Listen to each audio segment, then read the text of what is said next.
नमस्ते मित्रांनो, कसे आहात? मजेत ना? तर आज मी तुमच्यासाठी एक नवीन कविता घेऊन आली आहे, जिचं शीर्षक आहे घंटी.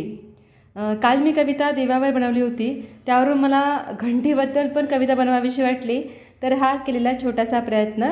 तर आपण जास्त वेळ न घालवता कवितेला सुरुवात करूया. आज मी तिच्याविषयी बोलते आहे.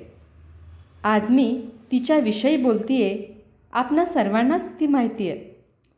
मंदिरात गेल्यावर देवाआधी तिच्यावर नजर जाते. मंदिरात गेल्यावर देवाआधी तिच्यावर नजर जाते.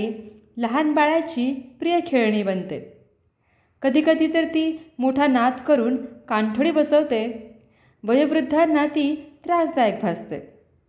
आकाराने ती लहान किंवा मोठी असते. तिच्यामुळेच तर विद्यार्थ्यांची शाळा भरते.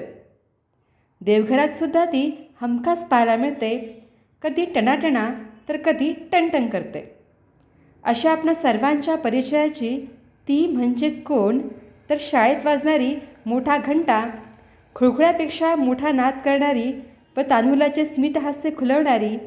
तिला स्पर्श करताच तिच्या नादातून सभोवताली सकारात्मक लहरींचे वलय निर्माण करणारी, मंदिर व देवघरातील पूजेत आवर्जून उपयोगात येणारी घंटी असते.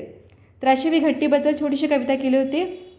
ज्या लोकांनी स्वातीच मराठी कविता चॅनलला सबस्क्राईब केलं नसेल त्यांना विनंती आहे की त्यांनी लाईक, शेअर आणि सबस्क्राईब करा आणि जवळच असलेल्या बेल आयकॉनला प्रेस करा, जेणेकरून नवनवीन कवितेच्या अपडेट्स तुम्हाला मिळत राहतील. तर आज आपण इथेच थांबू. सर्वांचे धन्यवाद.